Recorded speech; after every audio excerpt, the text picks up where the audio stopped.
Welcome, everybody. Thank you to those, by the way, already in the chat. That is amazing. We love that. Got Ricky G Gaming Texas says nice, and then the Momo, sorry, 25. Good morning, Farron. Thank you so much for these morning streams. I love starting my day this way. Honestly, I do too. This has been so much fun. I really, really wish I would have done this a long, long time ago because these streams are a ton of fun. And it allows us to kind of kick off the day with some pretty ridiculous news. So, that's always fun. But here's the thing. As everybody knows by now, Marjorie Taylor Greene did another interview on 60 Minutes this past Sunday evening. And before I even get into that, I want to remind everybody that it was like a year and a half ago-ish where Marjorie Taylor Greene did her first interview with 60 Minutes. And it was all of this like, oh, I'm totally a different person. I've really changed. I'm not the crazy QAnon wackadoo that everybody knew and loved. I'm a calm, rational person. And then, of course, she went totally insane again and stayed insane,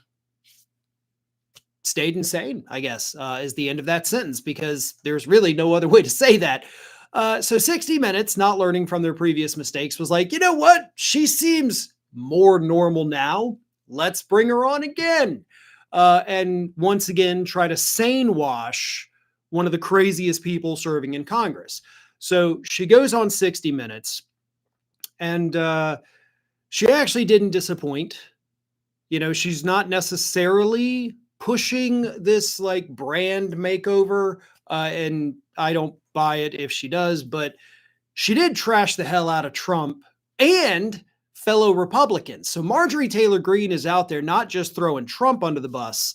She's like, I'm going to grab every bystander and they're all going under the bus too, because I'm burning this effer down as I walk out the door. Which is always fun. We love to see Republicans turn on each other, and right now it seems to be happening at a record pace, so that's always great. But here's the thing. Marjorie Taylor Greene goes on 60 Minutes, and she says this, not just about Trump, but about all the other Republicans in D.C., really. She says, I watched many of my colleagues go from making fun of him, making fun of how he talks, making fun of me constantly for supporting him, to when he won the primary in 2024, they all started, excuse my language, kissing his ass. But you had been kissing his ass already, okay? Let's not act like, oh, these bandwagon folks. You're a bandwagon folk. Your career exists outside of your CrossFit gym and construction company that your parents gifted to you. Your political career exists solely because of Donald Trump. You came on the scene and were like, I'm a big Trump supporter. I'm a Trump woman. He's great. He's the best we've ever had. You should like me because I love him. You staked your career on it. And now that that love has ended, your career as a politician has ended. But this, of course, underscores the bigger point here. Greene, for the longest period of time, up until a month and a half ago, was Trump's biggest supporter. She was it. That was the support that Trump had. And she got everybody to fall in line with it. Then she dumped him because of the Epstein thing, but also because he wouldn't endorse her run for Senate or governor in Georgia, whichever one she was contemplating. But of course, the voters also did not endorse that. They didn't want it. So there's a lot of things that happened over the last few months that caused the two to kind of dump each other. And Trump, of course, did not take well to Marjorie Taylor Greene going on 60 Minutes and trashing him. So he came out, didn't just attack her, but also attacked the network for putting her on, because that's just what Trump does. He said, Greene turns brown under stress. She sort of reminds me of a rotten apple. My real problem with the show, however, wasn't the low IQ trader.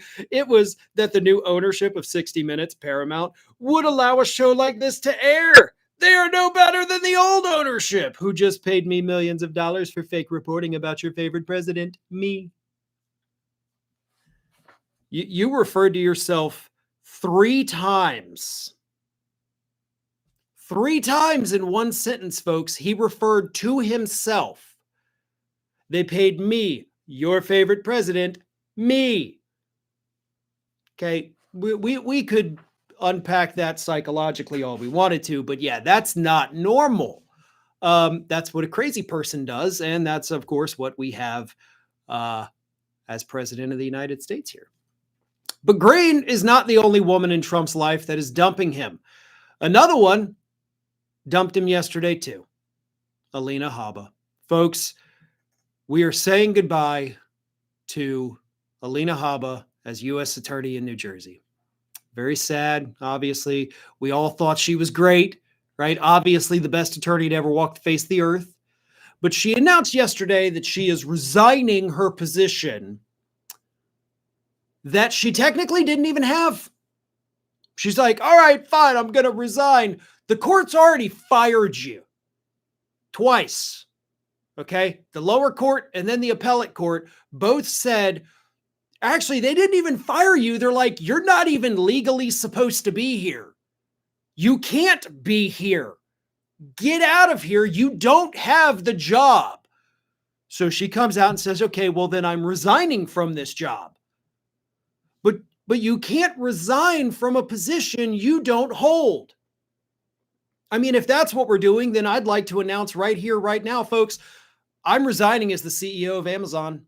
I'm done. I'm not going to be the CEO of Amazon anymore. Now, I was never legally the CEO of Amazon anymore, or ever, sorry. So let's see if I get in the headlines and like, oh my God, Amazon CEO resigns after not holding the job. So, we'll see how that pans out, but it's the same situation. Multiple courts were like, you don't have the job. You have to get your stuff and get out of here. And she's like, fine, I'll resign. And they're like, whatever you want to call it, just grab your crap and get out. So she tried to do it gracefully by resigning. But again, when you don't have a job, you can't exactly resign from anything. But that's the other woman that, of course, is now dumping Donald Trump. So this is all a big, series of mistakes for Donald Trump. And of course, just like with the Marjorie Taylor Greene thing, Donald Trump did not react positively to Alina Habba dumping him. He, of course, is not blaming her. He still loves her.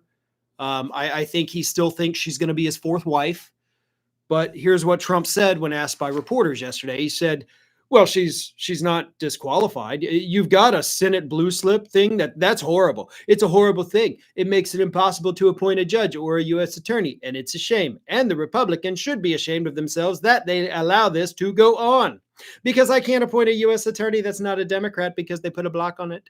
So if you appoint in Virginia or in New Jersey or in California a U.S. attorney or a judge, the judge situation is ridiculous. The only people that you can get by are Democrats because they will put a hold on it. I put up great people, top people, highest education, the best lawyers to be like U.S. attorney and both senators. It only takes one. I'm not going to keep going because he doesn't make any sense. But the best people, you took a parking garage lawyer. Like that was her top client when she was in private practice, a parking garage company. So you took a parking garage lawyer. You made her your personal lawyer. She lost every single case for you that she took to trial, did not have a single victory in court for you. You try to make her U.S. attorney. Obviously, rightfully so, the Democratic senators in New Jersey are like, yeah, give us anybody else, literally anybody else, and we'll approve it. And you're like, but she was the most qualified. She's not even qualified to be a parking garage lawyer.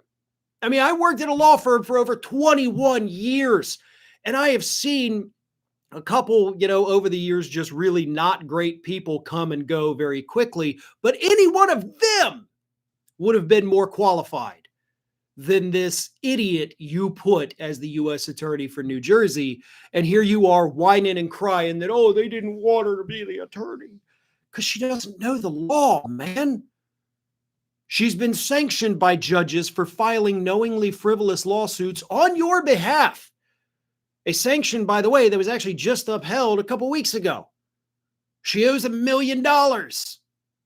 She never won any of your cases. Why are you clinging to her? Oh, because you like the way she looks when she's hanging around Mar-a-Lago. Got it. That's what it is. I mean, that is literally why he is keeping this woman around. She is not talented. She is not qualified. She doesn't know the law, but he likes to look at her. So this failure who says that she would rather be pretty than smart because she can fake being smart, although she's never been able to successfully fake being smart, he's keeping her around because he likes the way she looks. It's sad. It's pathetic. And honestly, if I were Habba, I'd be like, you know what? Maybe this isn't the kind of life I want. Maybe I'll go back to private practice and go represent some more parking garages. God knows that's, a massively blowing up legal field, right? Can't turn on the TV without seeing an advertisement for parking garage lawyers. Anyway, let's get some comments here. So here's one from 4 o'clock lover 38 says, good morning, Farron. We also need to have a conversation about SSA and its commissioner and all that he's doing to SSA because no one else will talk about this. Now, I have spent a lot of time, both here and while I was still doing videos at Ring of Fire, talking about the Social Security Administration, the attacks on that, what this administration is in fact doing. It's not an issue I've ignored. I have discussed it. But yes, it does definitely need more attention, and that is something I will put in the hopper as soon as I can. Tyler Hackner, once again, welcome back. Tyler says, Trump administration knows nothing. Couldn't have said it better myself. And honestly, that knowing nothing might be the only thing that saves the country. As I always say, like their grotesque incompetence is probably the one thing that's going to keep the country from totally falling apart under their rule. Like, we're lucky these people are so dumb. Now, it'd be better if they were just dumb and not evil, right? But they are evil, and they're doing a lot of really evil, horrific things. Got some segments today coming up on that, some more tomorrow coming up on that. Truly grotesque stuff happening from inside this administration. Stupidity is stronger than fascism. I lost the comment already. Wow. So anyway, yeah, that went by pretty quick. I wish I could give credit to whoever that was, and my apologies.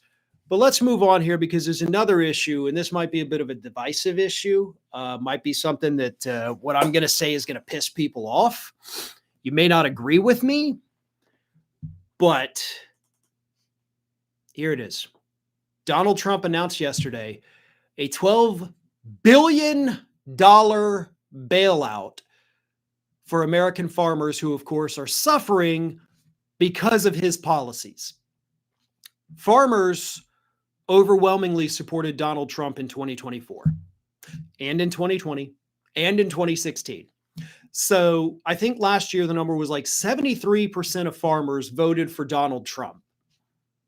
And now the man they put in office, who promised he was going to do all these things to them, just like he did in his first term when we had a record number of farming bankruptcies, and Trump came out multiple times during that period and, of course, gave them billions of dollars in direct checks like, here's money, vote for us in the midterms, vote for me in 2020. I know you're being killed by my policies, but keep voting for me. Here's some free cash. And he's doing it again. He's doing it again because we got a very contentious midterm election coming up next year. And he's trying to pay these people off. And I'm not okay with this. I am not okay with this $12 billion bailout for American farmers. I'm sorry, but I'm not. Now, I also am okay with it to a degree for one very specific reason. Let me get into that reason first. The reason I would be okay with this bailout for American farmers is because, yes, they are struggling. They are human beings. They should not be in the position that they are in. And most importantly, when the farms fail, when the farms go under, and we lose supply of food here, when we're already having issues with that, Everybody suffers. Prices go up. Everybody suffers. Shortages occur. Everybody suffers. So it's not just the farmers that are suffering. Their suffering is felt in everybody across the country, regardless of income bracket. So yes, we have to take care of them because they take care of us in return. Now, here's why I'm not okay with this. As I said, this is a group that voted for Trump overwhelmingly 2016, 2020, 2024. So they learned nothing. They made these mistakes. The pain they are feeling right now is 100% their fault. They had the opportunity to learn their lesson after watching all their neighbors go bankrupt between 2016 and 2020, and they didn't learn. All they learned was that, okay, yeah, Trump's going to screw us, but maybe he'll send us checks, so it'll be okay.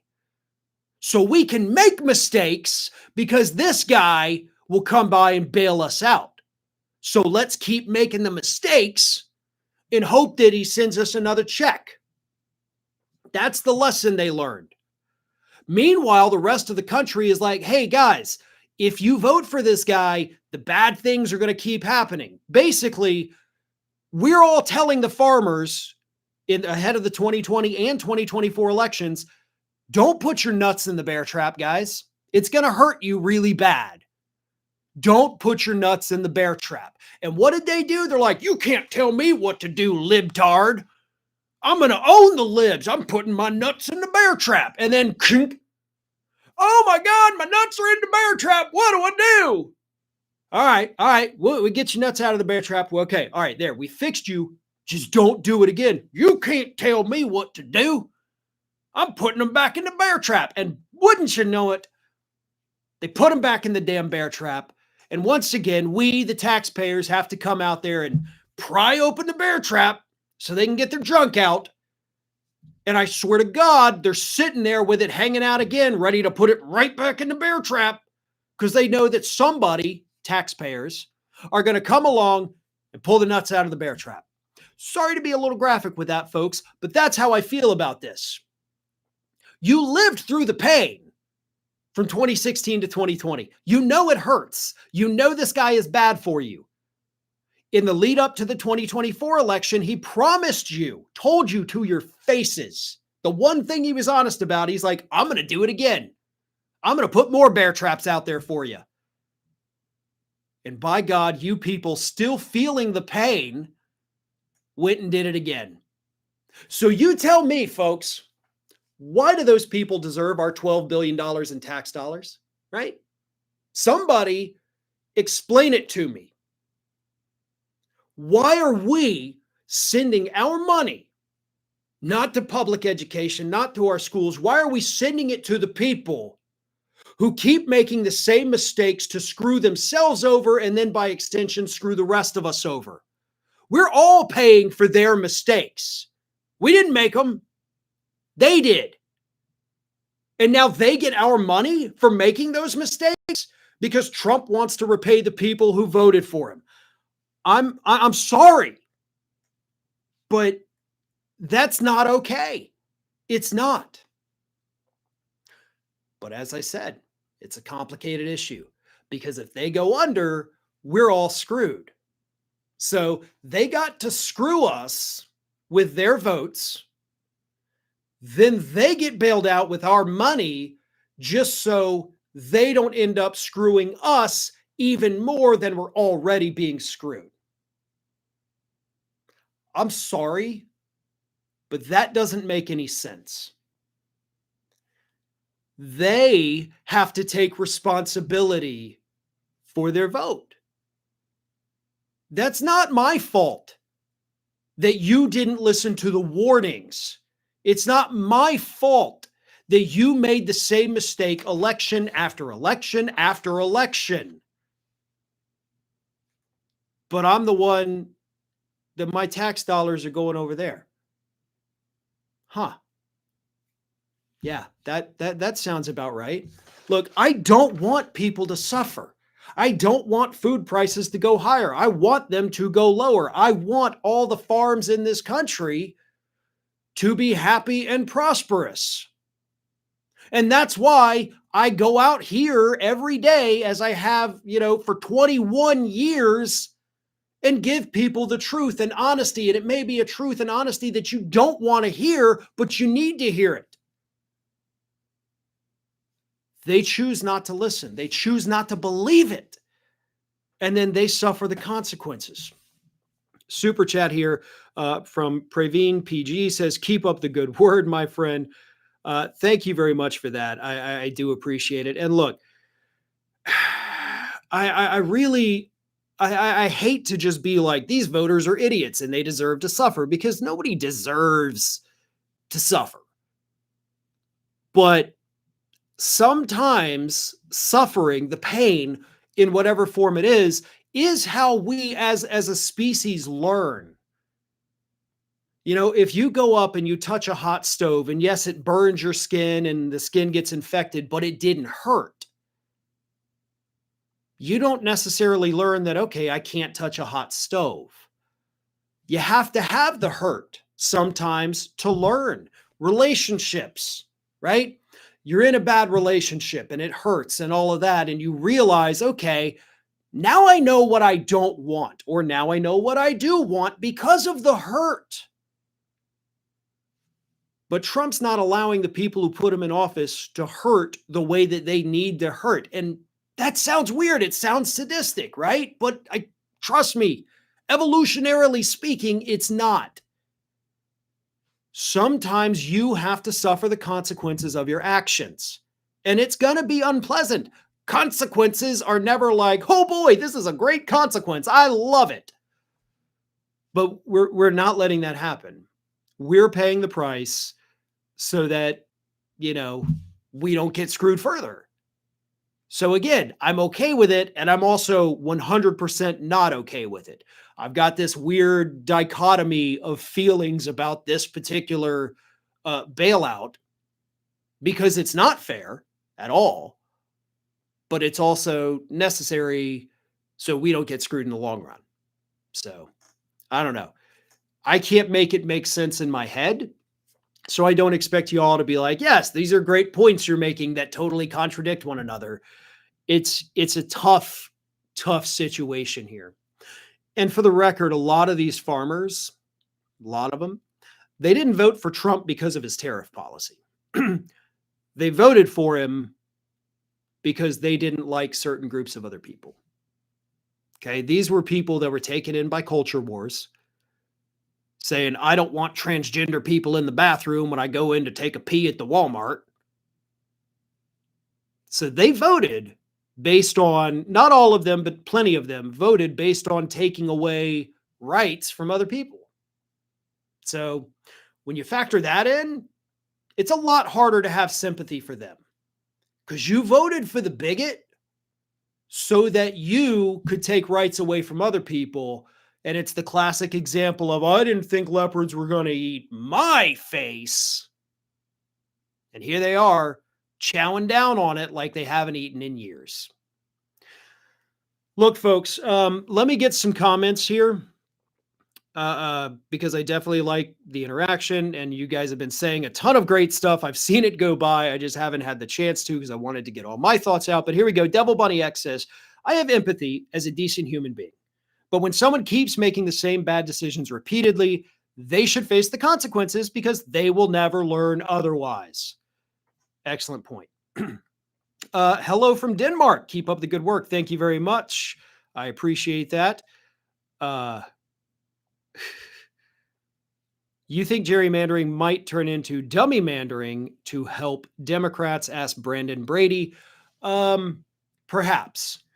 Given the fact that the Republican gerrymandering maps got struck down by the courts, I do think whenever Democrats, finally get in and do their own thing with it, I think it's going to meet the same fate, which is fine. Nobody should be able to gerrymander, right? We do want that struck down, but the Democrats actually do have a better chance of succeeding, because the Republicans was clearly on racial basis. And I think the Democrats are smarter than that, and they're probably not Um, gonna do it on, race lines. So probably gonna be okay, but we'll see. Um, all awards are nonsense, stroking egos for ego's sake. I assume you are talking about Donald Trump's Peace Prize, the FIFA Peace Prize, his participation trophy for being president of the United States. I agree.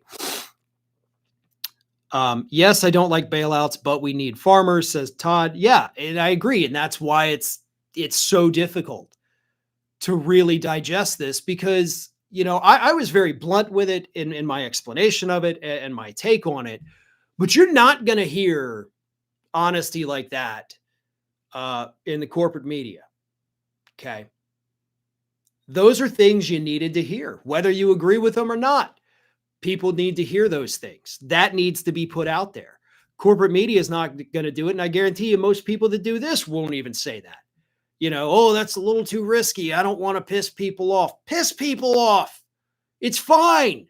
Let them see you, how you are, who you are, what you think and feel and believe. Nobody should agree with another person 100% of the time on 100% of the issues. We can have disagreements, and that's great. I'm glad if you disagree with me. Maybe I am wrong, but I also don't think people should be afraid to say these things. Don't be afraid to express who you are and what you are. Ooh, this is a good one. K Watcher says maybe we should seize the farms under eminent domain. These farmers clearly can't be trusted to run their businesses properly. Not a bad idea. I mean, if the government's basically the ones now paying for it, we are the taxpayers. Kind of sounds a little bit like socialism, doesn't it? But yeah, maybe we should. Maybe we need to take control. Like, you can't be trusted with your vote. Why should I trust you with the food? I would also be okay if it was like, hey, we're offering $12 billion, not in a bailout. We're offering it in interest-free loans. And you don't have to start repaying until 3 years down the road. I'd be okay with that. Give them a helping hand. Don't give them a bailout so that they don't learn their lesson. That's a great option as well. Depressed Progressive, what a wonderful name, says we can get profit sharing, and we should. I mean, hell, Trump's trying to do it with NVIDIA. He's trying to do it with all these other companies. Like, oh, the government's going to own a part of your thing and we're going to get this money.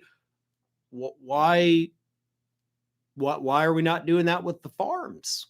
I mean, if you want the money, 25% of what you get from this point forward goes straight to the government. Or you know what? Not even the government, because obviously Trump's going to do stupid stuff with it. It goes to local government. It goes to your state government, because a lot of these states are very impoverished states. They don't have money for education. They don't have money for Medicaid. So 25% of your profits now, if you take the money, should go to helping the less fortunate in your state. You were less fortunate and we helped you. Now you're going to pay it forward. I think that's also a great idea. There's a lot of ethical ways to do this. There's a lot of smart ways to do it, but just, writing checks and saying, you know what, give me all your potatoes, because that's what it is. It's not just we're giving them checks. We're buying the excess crops that other countries aren't buying anymore.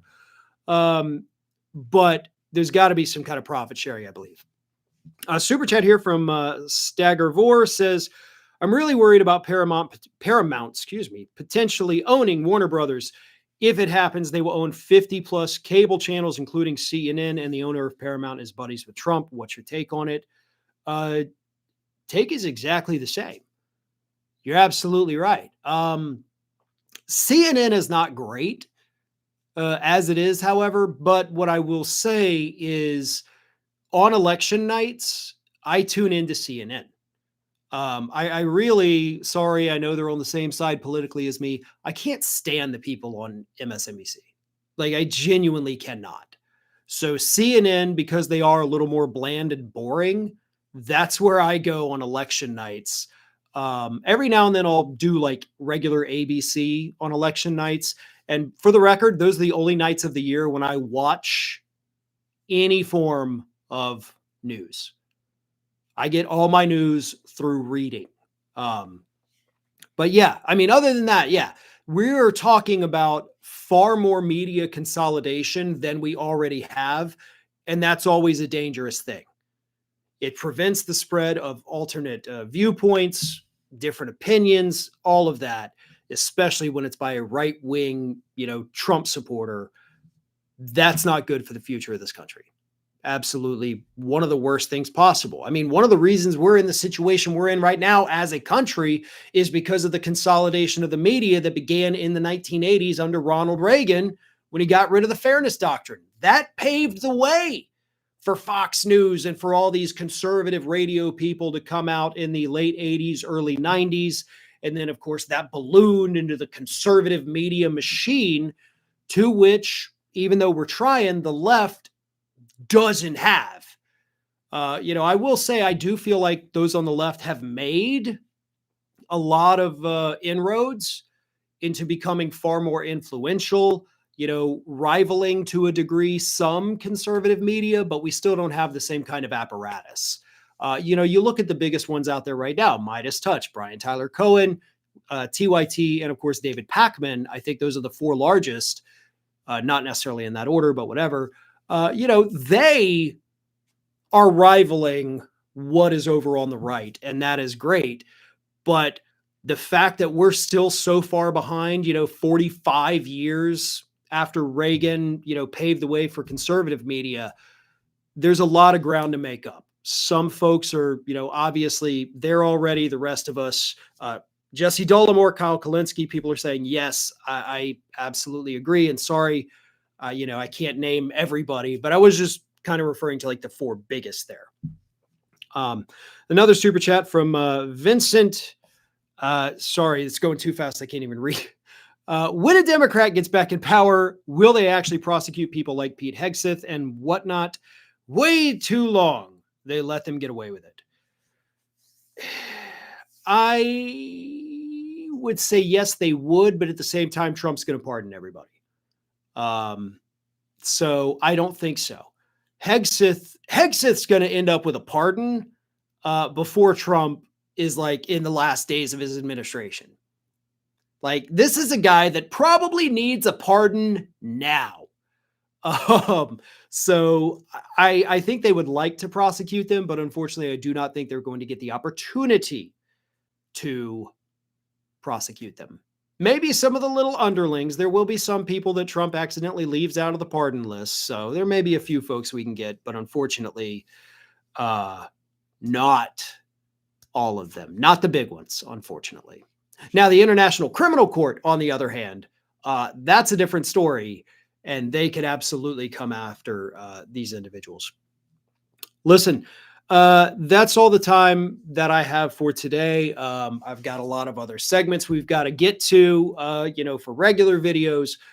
Listen, if you're not subscribed, please do go ahead and subscribe, like, comment, share. All right, let's start pushing the share on these videos, whether you're watching here or if you're watching, any of the segments that we put up over on Facebook. Share them with people. Let's spread the word. Let's keep this thing growing. So please, sharing is caring.